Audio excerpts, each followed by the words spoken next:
तो जो कोई भी डीडीयू गोरखपुर विश्वविद्यालय से एमएससी जूलॉजी करने का सपना देख रहा है, वो बिल्कुल सही जगह पर है। ये विश्लेषण 2026 की प्रवेश परीक्षा के लिए एक पूरा रोड मैप बनने वाला है।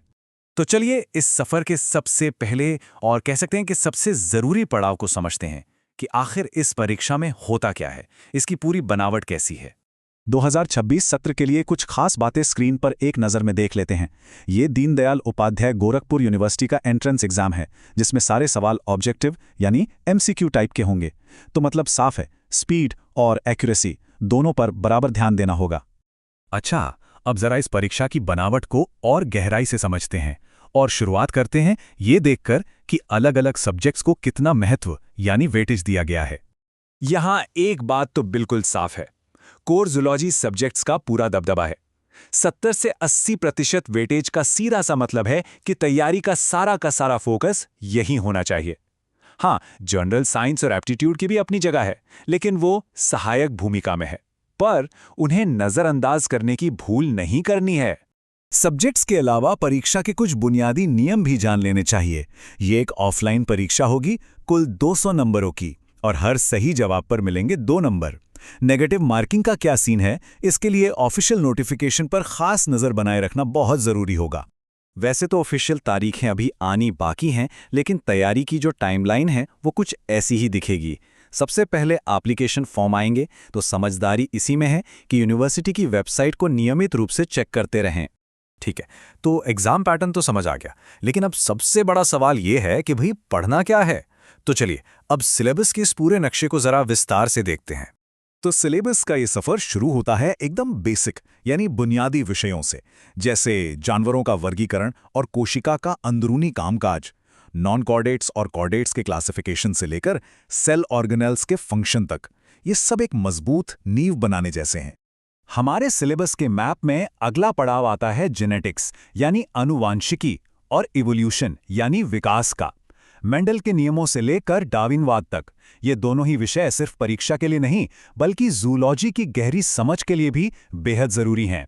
वैसे तो सारे विषय जरूरी हैं, लेकिन स्रोत सामग्री बताती है कि अगर अच्छे नंबर लाने हैं तो कुछ खास एरियाज पर अपनी एनर्जी को फोकस करना ज्यादा फायदेमंद होता है। तो अपनी तैयारी को धार देने के लिए इन मुख्य हिस्सों पर खास ध्यान देना होगा।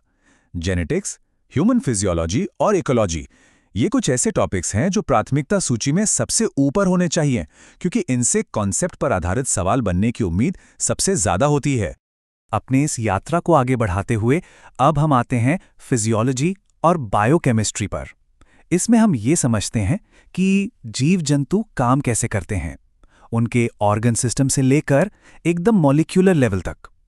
पाचन, श्वसन और एंजाइम जैसे कई महत्वपूर्ण विषय यहीं कवर होते हैं। रास्ता जानना एक बात है, और उस रास्ते पर चलने के लिए सही उपकरण और सही रणनीति का होना बिल्कुल दूसरी। तो अब बात करते हैं तैयारी की उस स्ट्रैटेजी पर जो काम आएगी। ये 6 स्टेप्स वाली जो रणनीति है, ये तैयारी के लिए एक बिल्कुल साफ ढांचा देती है। सिलेबस पूरा करने से लेकर अपनी कमजोरियों पर काम करने तक हर एक कदम सफलता के और करीब ले जाएगा।